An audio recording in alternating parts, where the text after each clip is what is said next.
మెదక్ జిల్లా వెల్దుర్తి మండల కేంద్రంలో శ్రీ రేణుకామాత ఎల్లమ్మ దేవాలయం 10వ వార్షికోత్సవ వేడుకలు ఘనంగా ప్రారంభమయ్యాయి. సోమవారం వార్షికోత్సవం పురస్కరించుకుని నల్లపోచమ్మ, ముత్యాలమ్మ దేవతలకు గౌడ సంఘం ఆధ్వర్యంలో బోనాల ఊరేగింపు చేస్తారు. మట్టి కుండలో అమ్మవారికి నైవేద్యం తీసుకుని డప్పు చప్పుళ్లు, పోతురాజుల విన్యాసాల మధ్య బోనాల ఊరేగింపు చేస్తారు. అనంతరం నల్లపోచమ్మ, ముత్యాలమ్మ దేవతలకు నైవేద్యం సమర్పించి మొక్కులు తీర్చుకున్నారు. మంగళవారం రేణుకామాత ఎల్లమ్మకు బోనాలు సమర్పిస్తామని, ఎల్లమ్మ కళ్యాణ మహోత్సవం కన్నుల పండుగ నిర్వహిస్తామని గౌడ సంఘం నాయకులు తెలిపారు. సంవత్సరము వార్షికోత్సవం మేము గౌడ సంఘము వెల్దుర్తి గౌడ సంఘం తరఫున మేము పాడి పంటలతో సమృద్ధిగా ఉండాలని అమ్మవారిని ఆశిస్తూ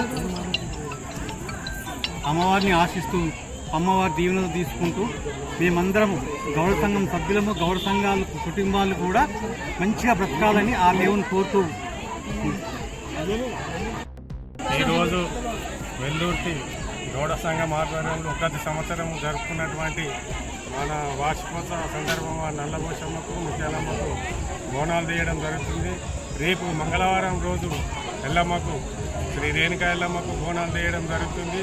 కావున ఈ వెల్దుర్తి గ్రామమే కాకుండా మండలము మొత్తము సుభిక్షంగా ఉండాలని, పాడి పంటలతో వర్షాలు బాగా కురవాలని కోరుకుంటూ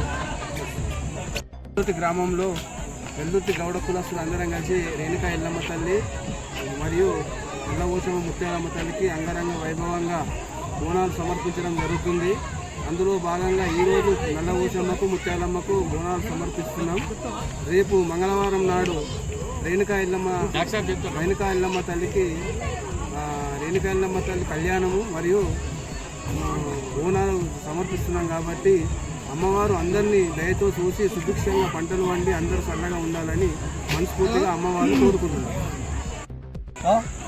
ఈరోజు వెల్దుర్తి గ్రామంలో గౌడ సంఘం వారందరూ ముత్యాలమ్మ, నల్లపోచమ్మ మరియు ఎల్లమ్మకు మంగళవారం నాడు బోనాలు తీయడం జరిగింది. ఈరోజు ఇక్కడ ఎందుకంటే ప్రతి సంవత్సరం లాగే మరి ఈ సంవత్సరం కూడా మరి ఇక్కడ అంగరంగ వైభవంగా బోనాలు తీయడం జరిగింది.